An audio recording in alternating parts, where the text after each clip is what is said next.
Hello everyone, thanks for tuning in to today's second video, doing the third and final Summer 2023 Season 1 Roundup for today's second video. So we're going to get 15 long range forecasts together from the World Leading Forecast Centres for the third and final time this season. It's ahead of the GWV Summer 2023 forecast being released tomorrow. And I shall get on with that for you in a moment. An exciting video. But just say that the first video today was our 6 AM UK weather forecast. And we've got a 10 to 14 day coming later on today. No weekend forecast today. I'm live streaming with a very rare and unusual Saturday live stream at 6 PM this evening.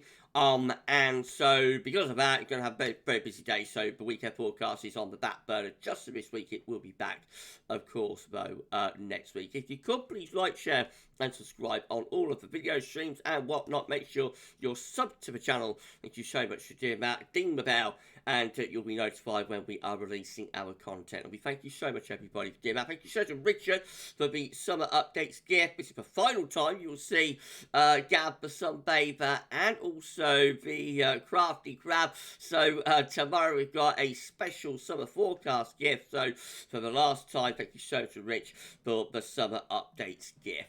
Right, let's crack on then. We're going to begin with, as always, the North American model. So starting off with CANSIPS via tropical tidbits. So this is a mean sea level pressure anomaly for summer 2023 from CANSIPS, going for low pressure to be coming in from off the Atlantic. So looks quite unsettled.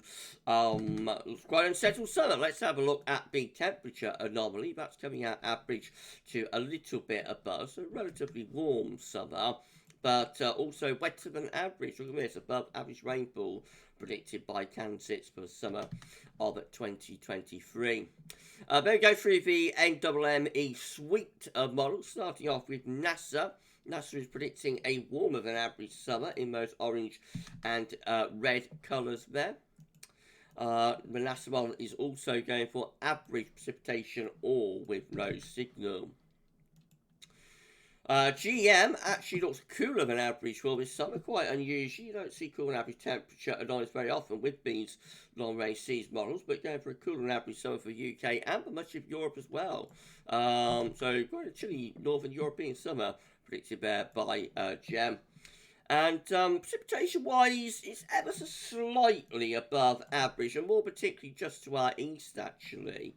But to be honest, it's probably no signal, but I reckon it could be a little bit on the unset side given that temperature anomaly. And then NCAR is going for slightly above average temperatures in those orange and pale yellow colours. And precipitation, again, there's not much of a signal there as far as precipitation is concerned.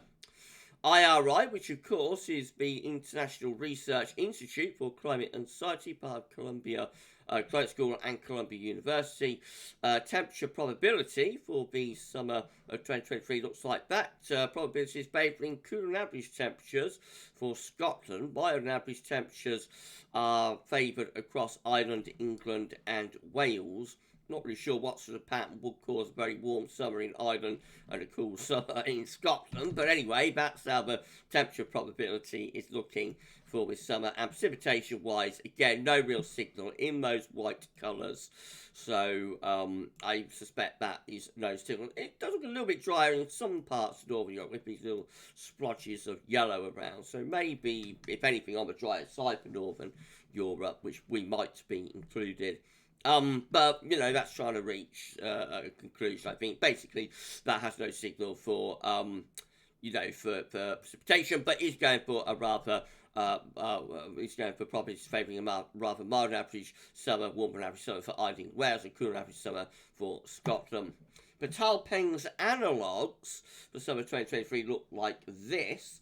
Looks unsettled, but 200 millibar height anomaly showing below average heights low pressure over the top of the UK and Ireland, with the Azores high pulled away from us into the Atlantic. So looks really quite mixed there, doesn't it, with Talpeng's analogues. Low pressure is in control. There is northern blocking that's involved in that as well, by the way, with those red colours up over Greenland. The temperature anomaly, therefore, from Talpeng is only sort of average, actually, again, a little bit below across Scotland. Precipitation-wise, you'll not be surprised to hear that it's actually going for a wetter than average summer, with above average rainfall there, not just for the UK, but for most parts of Europe again. So remember, Patalpeng doing things a little bit differently. Rather than a model, it's an analog forecast. So Patalpeng looks at sea surface temperature anomalies across the world in any given month, in this case in April 2023, and then creates an analog-based forecast based on those sea surface temperature anomalies with years that have a similar profile. So a cooler, wet summer being predicted there by Patalpeng. And then CFS-V2 finally for the North American models looks like this, with above average heights over and slightly to the east of the country. That should bring quite a lot of dry weather, you would have thought. Out of all the North American models, I think that's probably the best if you want some drier, warmer weather. Going for a rather warmer than average summer in those orange colours there, so rather above average temperatures this summer. And precipitation-wise, looks like that. A little bit on the drier side in the southeast part of the country, otherwise no signal. Does not wet both much of Europe, so southern France, Spain, down into there, wet summer is predicted there, somewhat unusually. Right, so that's it for North American models. Let's go over to Europe then, starting off with ECMWF. This is how the mean sea level pressure anomaly is looking from ECMWF for the summer 2023, with high pressure up towards Scandinavia, low pressure to our south. That looks like potentially warm, but maybe quite volatile summer pattern. So the high pressure over Scandinavia is going to bring in an easterly wind, which is a warm wind direction in the summer, sometimes even a hot wind direction. But with the low pressure to the south of that, in the middle of the Atlantic, that could be the trigger for heavy showers, thunderstorms, spells rain up, with particularly focus actually on more southern areas, a little bit less so up in the north. The temperature anomaly from the ECMC model is rather above average in those orange colours. That's around 1 degree above north, so quite a warm summer forecast then, or there. And precipitation-wise, it's driving average over Scandinavia. Looks rather wet in the Atlantic, with sort of a bit of no man's land, where I think we could find ourselves with some volatility with that pattern. Let's keep it going and go through Copernicus. This is how the Copernicus suite of models is coming out, starting off with Meteo-France. Similar to ECM in some ways, with higher pressure, with a mean sea level pressure anomaly up over Scandinavia. Low pressure is somewhere towards Spain. Winds coming in from an easterly direction. So again, you would expect quite a warm summer with that. Temperature anomalies are above average in those orange colours. That's around 1 degree above normal again. Not much of a signal for precipitation, but due to the position of that high pressure over Scandinavia and the easterly influence, I reckon we might get some volatility with that pattern.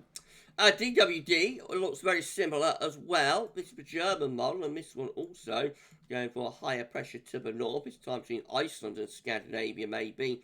Winds again are in from the east. Temperature anomalies are above average in those orange colours. Looks very warm across many parts of Europe for this summer with DWD. And slightly above average, or slightly below average I should say, precipitation is indicated. No signal, or maybe just hinting of being ever so slightly drier than normal. CMCC, the Mediterranean model, looks like this, with some higher pressure towards Iceland this time. Lower pressure down towards Spain. Temperature anomalies are above average in the orange colours, again around half degree to 1 degree above normal. And as far as precipitation is concerned, it's wetter than average just to our south. No signal for Scandinavia, Ireland, and also to the UK. And we've got ECCC. Now, this one looks quite unsettled, with low pressure in the Atlantic and towards the UK and Northern Europe as well. Temperatures are a lot cooler with this model. No signal, only ever so slightly above average. And also looks rather wet as well with the ECCC, rather above average rainfall indicator. A lot of these models are mixed, aren't they? You know, there's not that much of a trend, but within these ones, a lot of them are quite mixed.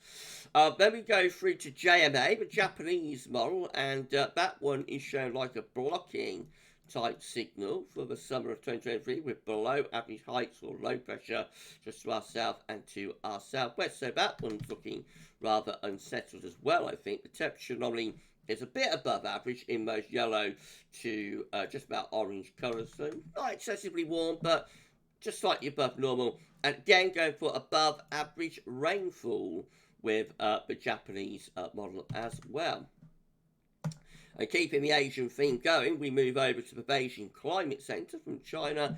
And this one, again, 500 millibar height anomaly is going for above average heights over and just to the north of the country. That would suggest quite a lot of easterly winds for this summer.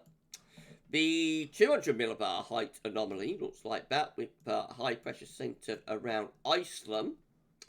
Again, probably bringing the wind from like an easterly type direction with that. The temperature anomaly is just ever so slightly above normal, around half a degree or so above average, that's all. And also going for a drier than average summer as well with Beijing Climate Centre.